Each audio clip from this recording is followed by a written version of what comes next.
I think M.Night Shyamalan might be one of the most overrated, worst directors of all time. I can't name you the last good movie. His last great movie or decent movie may have been 10 years ago. Um, I just watched Trap. It's a 2024 American psychological thriller film written, directed, and produced by M. Night Shyamalan. Shyamalan. M. Night Shyamalan, but starring Josh Hartnett, Ariel Denog, Seleka Knight Shyamalan. It follows a serial killer evading a police blockade while attending a concert with his daughter. Okay, now, with that being said, the movie opens up. Josh and his daughter go to the concert. The artist's name is Lady Raven. Upon going into the concert, he notices that there are a lot of police, like more police than usual at a concert. And as they're actually in their seats, he's noticing that police are walking through the aisles of the seats and like grabbing the male patrons there and like taking them somewhere else, right? Then at some point in the concert, as the main artist starts going, which Lady Raven, as she starts performing, he then says, "Hey, I have to go to the bathroom," and you kind of get like this weird feeling from him because he asks his daughter, "You do you want to come with me or do you want to stay here?" And then he like repeatedly like asks her like promise to stay here, like do not move. So you kind of get a sense that like he's very particular in a certain situation, almost like OCD, and he likes things a certain type of way, and he likes to just know the details of every situation. He doesn't like when things go out of line. He goes to the bathroom, and upon going to the bathroom, he pulls his phone out, and then we first see that he has someone captive. To him going back to the seat with his daughter watching the concert, and then it goes and continues until they get to intermission. When they get to intermission, they go to try to go to a merch stand. Once they go to a merch stand, the daughter's like, "Hey, can I get this shirt in a size small?"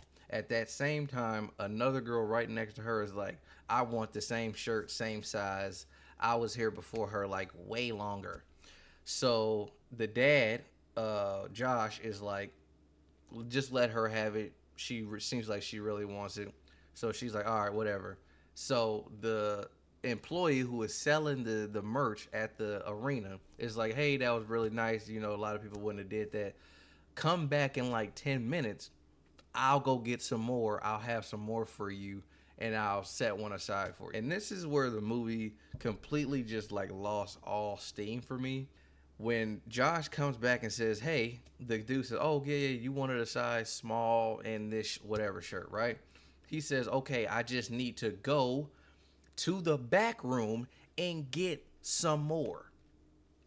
Now, Josh's response is, "Okay, cool. I will go with you." Josh Josh is a random patron at this arena just wanting some merch. This is where, like I said, this is the point where the movie lost me because he says, "Oh, okay, I'll go with you," and instead of the what in the real world, the staff member saying, "Oh no, wait right here, I'll go get it and be back," he says, "Oh, okay, cool," and proceeds to let this man follow him to back rooms where all the merch is at, whatever, just into areas where employees and staff only is supposed to be at. The dude is like a super fan, like the staff member is like a super fan of the butcher. Of course he is. So he starts expositing more. And as the staff member goes to reach for the box of the shirts, the Josh's character, you might as well just call him the butcher at this point, snatches the key. She snatches the key card to get into the buildings, get into other doors like staff member, employee only doors in the arena. He snatches that out the staff member's pocket, puts it in his pocket, helps him get the boxes, and then continue from there. Right. So now he can get where pretty much get to where he needs to get to just get more information about the situation. He uses a key card to get into an employee only room, which is pretty much like the locker rooms. But even in the locker rooms, the SWAT are having a meeting during this. And he's just standing in the back, just listening to all this exposition about, oh, this person kidnapped this person. This was the person. They look like this. And there's a point where he's like, oh, he literally walks through all of the cops, right? All of the SWAT members to get coffee. And as he's getting coffee, another SWAT member is like, hey, where's the sugar? Whatever, blase, blase. He starts to walk back out after getting the coffee. He walks back through all the SWAT members to leave the locker room. As he's walking out, there is a SWAT bag with a walkie-talkie. Conveniently, there's a SWAT bag with a walkie-talkie just sitting there. He takes the walkie-talkie, puts it in his pocket. So now he's with his daughter, sitting in the seats enjoying the concert, but he's also every now and then taking the earpiece from the walkie-talkie that the SWAT had, and he's listening to what's going on. So more exposition, just the perfect timing of the leader. It's like this elder woman. She's like, she knows everything about the butcher's been following, been trying to catch him. She doesn't know what he looks like, but she just has a profile. So she's like the head, the chief in charge of this investigation. And of course, at the moment when he puts the earpiece in, it's everything he needs to know. They got all the X's that no man will leave, only women and children. And as he's doing that, he's looking and seeing more cops take other men.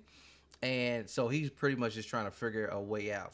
He then starts to try to create diversions. Like he pushes a woman down the steps as she's like leaning on the guardrail. No one notices that he was the closest one to her. They just assume she passed out. That's another thing with this. A lot of people are like, they are appearing to be sick. I don't know what the significance of or the symbolism of what the concert what that was like. It was, and this is like a kids concert. Like it's like Justin Bieber for little girls with the girl version. You know what I mean? Like it's a lot of little girls here. So I don't get why so many of them like appeared to be like inebriated or like under the influence. So at one, like I said, he pushes this lady down the steps, so that causes a commotion for all the cops to kind of converge in, and he tries to like get out, but notices, oh, there's actually more SWAT and cops even outside, even trying to create that diversion to move them away from the doors. So then the next diversion is him putting like grease bottles into a grease cooker, into the fry grease at this little concession stands. That blows up, starts another commotion because it burns a worker, a female worker there, and he puts on an apron, goes uses that key card to go to the roof to try to figure more things out. Turns out SWAT is on the roof of that. Now you would think if SWAT see any employee on the roof of an arena, the roof, this isn't just another back room, this is the actual roof. Like if he wanted to, he could jump off the fucking roof type of shit. Like he's outside pretty much. There's SWAT up there and they're like, hey, what are you doing here? And they're like, oh, there's an incident that happened, I got freaked out, so I came up here, right? They don't detain him at that moment, because at the same time as he said that, now, it did just happen, but at the same time he says that, they get a call on the walkie-talkie. Hey, an accident just happened, a grease fire. She may have got burned, whatever. So then he's like, the SWAT member is like, hey, where was the card that was given to you in the meeting? Of course, the apron that this dude just took off of a hanging rack in the concession stand happens to have a wallet in it with the exact card that he needs to show this SWAT member. He doesn't even know about this card. He doesn't know about this card, but it so happens that there is the wallet still in an apron. This wallet isn't in the person who owns it pocket. It's in an apron that could be easily picked up and stolen, right? Just like what's happening right here. So he takes the wallet out, doesn't even know what it actually is, the actual card they're talking about. He just pulls out a card that has the arena's name on it. This, and it's like, oh, okay, good. So then he leaves, goes back, and throughout the movie he sees this image of an elderly woman. We then come to later find out that it's his mother. He sees her like every so often, like flashes of her. Next to like victims or just like people he's hurting as he's trying to pretty much create diversions or escape. So then time transfers even more. Oh, I didn't mention this. There's a code that staff members and everyone who's working this arena have to say to know. Have to say to SWAT or just any authority, so they are not confused with the quote unquote butcher. How does the butcher know this? It's because the staff member who was a butcher fanatic, remember when I told you he needed to go get shirts? That staff member told him the code that he would need was Hamilton. Why would this staff member tell him? It's a movie, bro. Shit don't make sense. Okay. So if anything goes wrong, he could just say Hamilton, be scot free. So time passes, right? And the he somehow like sees one of the workers of the concert look like they like work for the actual artist walking back. So he then steps out and walks back to them and starts talking to them. There is a prize for this artist that she does at every show called the Ravens Dreamer, and it's where she brings up someone on stage. The reason why he wants to try to get his daughter on stage is because he's been told, again, more exposition, that at a certain moment when he does this earpiece thing and tries to listen to the cops, like who they're looking for, are they getting closer to finding him, that the only way out of this building is backstage. So now his job is to try to get backstage. So now he's smooth talking M. Night Shyamalan to try to get his daughter backstage with this Ravens Dreamer thing where she comes up on stage. She'll get to go backstage with the artist, take pictures, blase, blase. Of course, he talks about how his daughter has leukemia, or she just like recovered from leukemia. And then of course M. Night Shyamalan is like, what seat are you guys sitting in? So like 10 minutes later, of course, M. Night Shyamalan comes up with like the manager and assistant and all that, and he's like, hey, would you like to come up on stage with Raven? So they go up on stage. There's a point where the SWAT members are all at the steps of the stage, like right before they get on. And M. Night Shyamalan was like, oh, they're good. And the SWAT members like, we should still talk to him. In a real world, they would have still talked to that motherfucker. It wouldn't have mattered about them being good because they're still a part. They're still regular people. They just happen to get picked to come. They're still regular people. They still would have had to talk to the cops. Like I don't get this whole just because it was like they just got absolved of like being treated like everyone else. I know that shit happens at the same time. If this is that big a situation, you created a whole concert over this damn fucking person, you would have scanned everybody. It wouldn't have mattered. So they go up on stage. The daughter dances and performs the last song with the artist.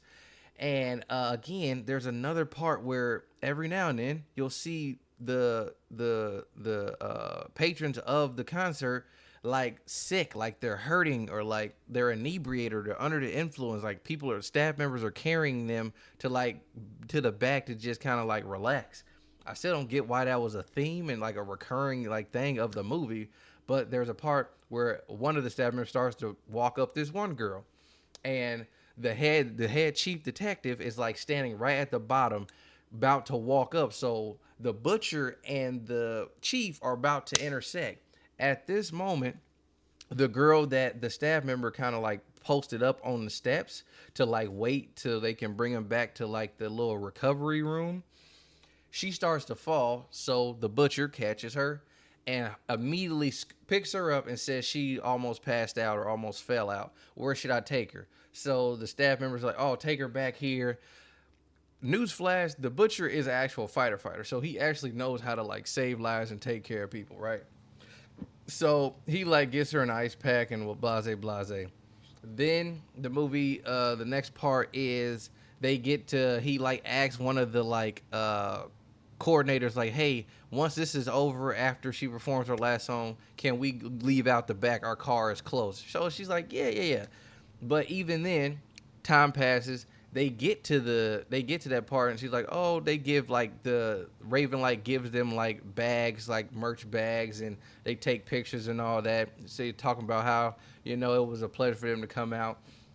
Turns out that Raven was in on it, like the artist was in on setting the whole thing up.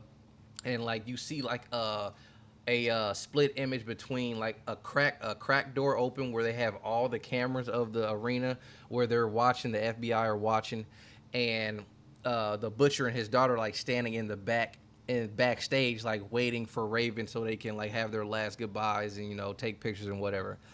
Now, uh, when the butcher asks like, "Hey, where's the back door so we can get out of here?"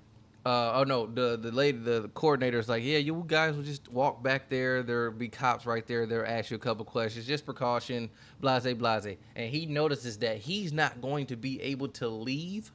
He then tells the artist, then comes out from talking to the FBI, and she's like, "Hey, it was so great having you, so great meeting you. I feel like I've known you my whole life." And the dad, because he lied about this leukemia story, he then like whispers in Raven's ear, like right next to his daughter, and that doesn't seem weird at all. He's like, "Hey, I know you know about my daughter's leukemia recovery. Can I talk to you real quick?" So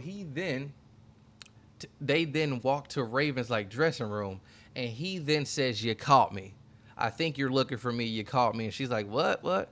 He shows the phone of the dude he has captured, and he's threatening her, "If you do not help us get out of here by taking a ride in your limousine, I am going to hit the switch to fill this room with carbon dioxide and kill this person I have captive."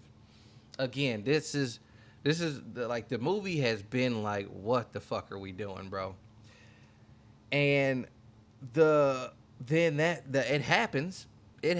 Like she clearly looks like weird. Like why are you letting these people like ride in the limo? But anyway, they walk all past.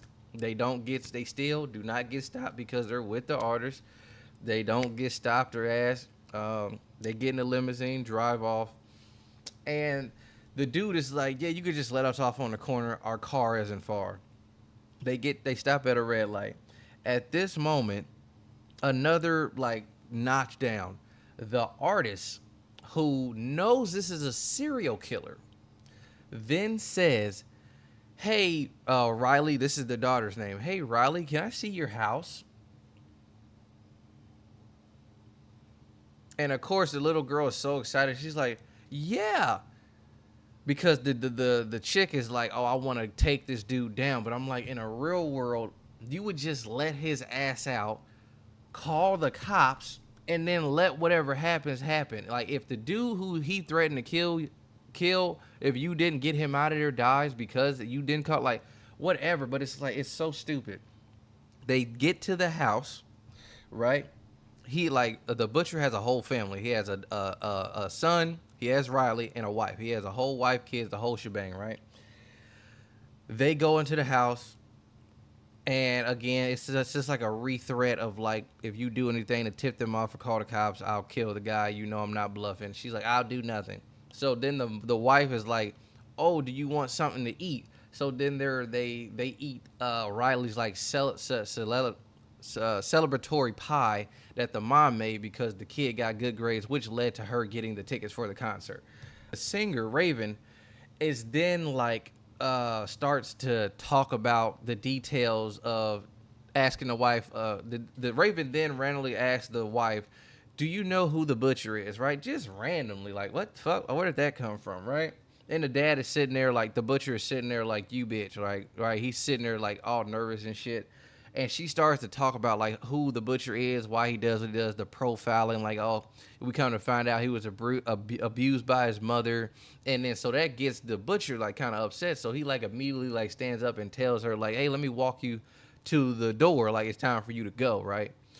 She then immediately switches it back and says, "Oh, well, let me play a song." She like does her hand like this to the damn piano. "Oh, well, let me play a song before I go." And she sits at the piano. She's like, "You guys have been so nice to me. Just one song and then I'll go." Like, it's the acting in this third act is so abysmal from this like R&B artist singer. Like, it's so, the acting in this third act is terrible, bro. Josh Hartnett carries this movie from start to finish. Everyone else is acting, and it may be purposely like that, I don't know, but it's abysmal, bro. I don't like nobody else is acting. And there's a point where She like at once she's like, oh, let's play a song. She tells Riley to come and sit next to her while she plays the song. Of course, she hugs Riley on the piano stool or the seat, the chair, and of course Riley's phone is just sitting on the chair. She then takes that Riley's phone, puts it in her pocket, and then begins to play the piano. Right? Then right as she's finished, she immediately says, the Raven says, we should take a selfie. She grabs Josh Hartness, the butcher's phone, clean out of his hand. It raises no suspicion. It's so like, what the fuck are you doing? Give me my phone, right? She immediately snatches the dad's phone, right? Because when she says, let's take a selfie, Riley's like, where's my phone? And Raven immediately snatches the dad's phone, snatches Josh, the butcher's phone, right? And she takes the picture and then immediately says, I have to go to the bathroom. Still having Josh Hartnett's phone in her hand. She has not given it back. She immediately stands up, says, I have to use the bathroom. Where is it at? Runs into the bathroom and locks the door. What family is going to watch you take someone else's phone and immediately go into a bathroom? So naturally, Josh is like, hey, can I have my phone back? Of course, he's like kind of freaking out, but he's like, what the fuck? Give me my phone back. She locks herself in the door. And of course, movie family is literally like, Dad, you're scaring her. I'm like, bitch, she has my phone. What are we talking about? Like, again, the third act of this movie is stupid. I don't know what, like, the first half of this movie, like, the first 40 minutes is cool. It's cool. It even has great building of, like, oh, that's kind of, it has moments of, like, it's cool. Like, it's tolerable. But this third act, this second half of this movie is frustrating. So she then has his phone in the bathroom. She has his daughter's phone and she has her own phone. She then unlocks his phone. How is his phone unlocked?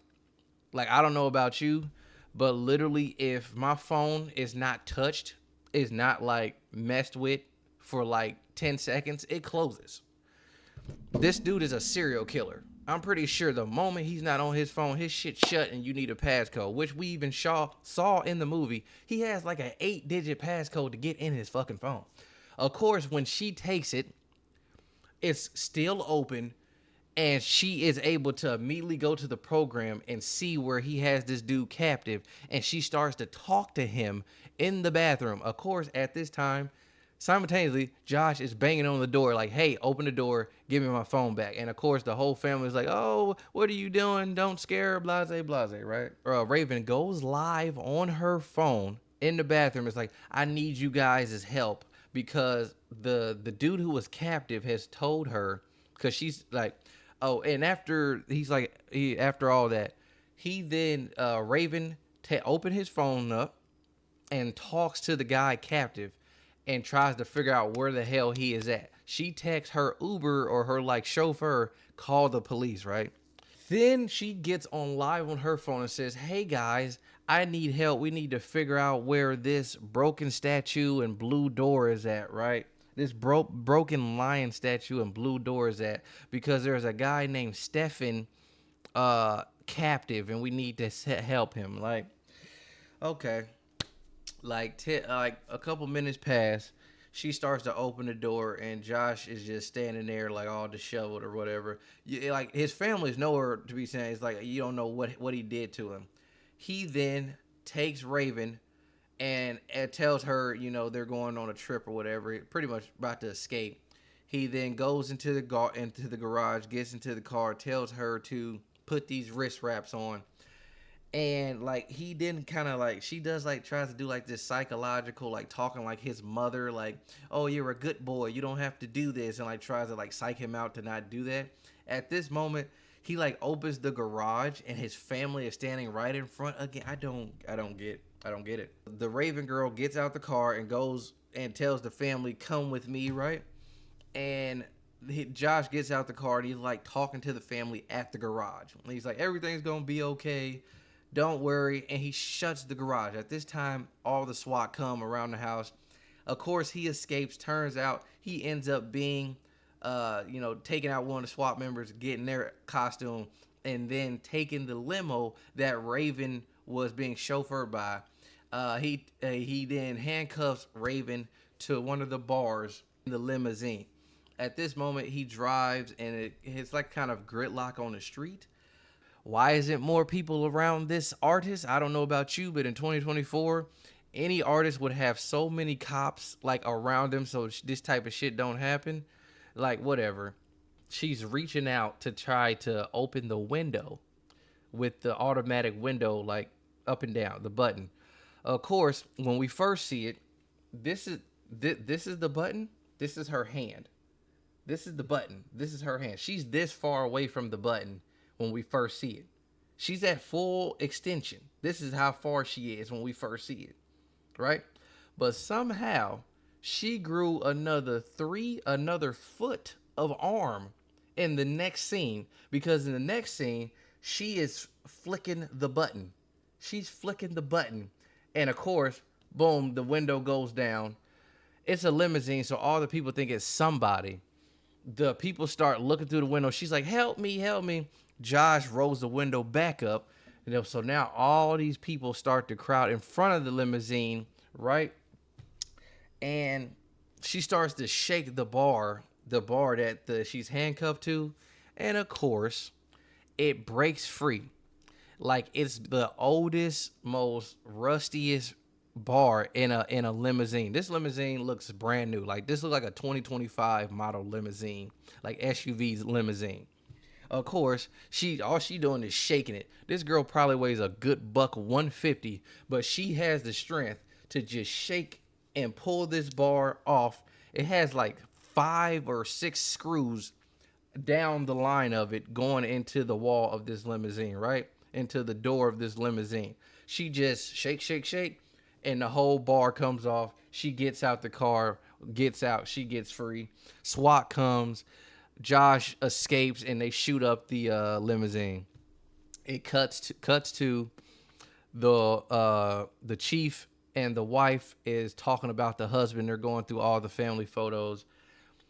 Cut to the husband shows up back at the house after all of this. The wife is making coffee, right? He then starts to confront his wife about like, how did this all occur? How did he even get caught? Because he's been doing this for years, like, and never been caught. Like I said, he's like OCD. He's very particular about things. Like even you can see in his house and like how he does things. Everything has its place. He then like recalls of like, I wondered what happened or where did I go wrong, because I know I didn't do anything. And then come to find out that the wife actually tipped off the cops because she started to suspect that there was something wrong, that maybe he was having an affair. And she's like, well, there was this one time you lied to our neighbor and you did it without a problem.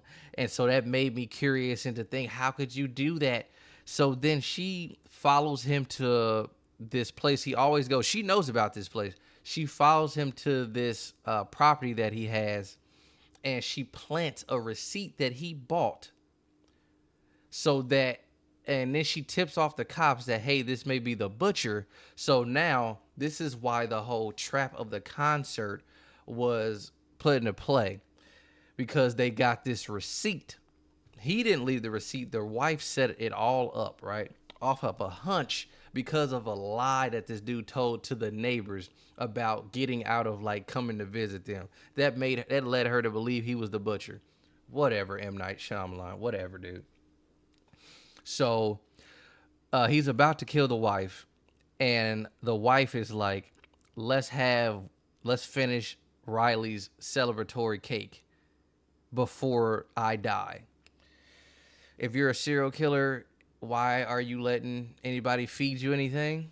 Okay, like obviously she's going to poison you. She, of course, fixed the last 2 pieces of cake, and you could see her in the camera duck down and go under the cabinet for something. We as the audience all know that she's about to do something to this piece of pie or cake or whatever the fuck it is. They sit down. She hands him his plate. She gets her plate. She starts to eat it. He watches her eat her piece just in case the thing he pours it or I think, and he just starts eating it. Now, as he finishes the piece, you see all this dusty shit, which is pretty much like it's to knock out his victims, like to make them more like loose and like, just easier to like move around, pick up, and handle. Right? They can't really fight back. They're pretty much just go limp. Like, why would he eat anything that his wife is about to give him? He would you would 100% know or be paranoid that like, no, I'm not eating anything. You're dead. Like, I kill you, I escape. I never see my kids getting whoop-de-doo. Of course, he eats the whole thing. At the bottom of the plate, you see all this powder of the actual drug that he used on all his victims that the wife just put at the pie. He starts to stand up to kill his wife. He sees the vision again of his mother. He starts to walk towards her, and there's SWAT in his house. They start to like shock him with tasers. He takes out one of the SWAT, and then two more come in. The head chief shoots him again. He goes down, and like it ends with him actually. They arrest him, put him in the back of the SWAT car to take him away. It actually ends with him like taking taking a pole off of the actual bike and using it to crack open his handcuffs in the back of the SWAT van, and he's like laughing because he's like about to escape. But it's just like the whole time I watched this movie, bro. Soon as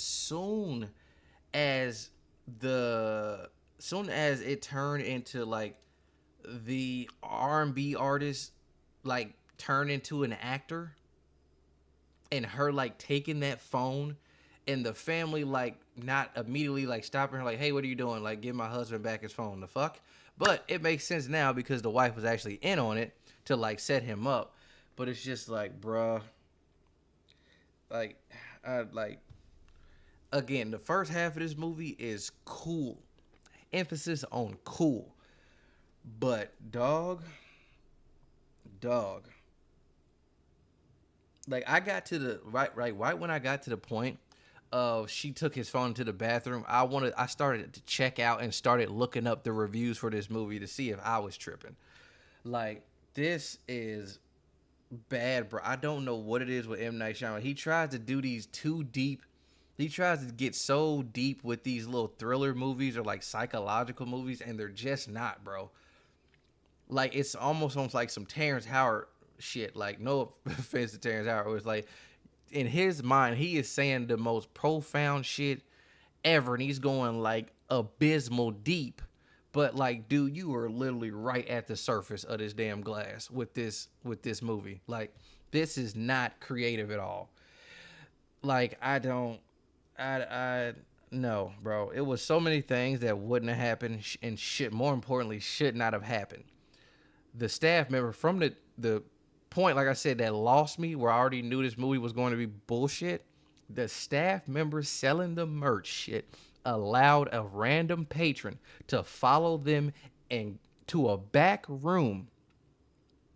Not, oh no, sit right here and wait till I go get your shirts and I'll be back. They let him go by himself and go with the patron. I mean, the patron go with him to go get shirts in the back office, the back room of an arena where only staff and employees are supposed to be.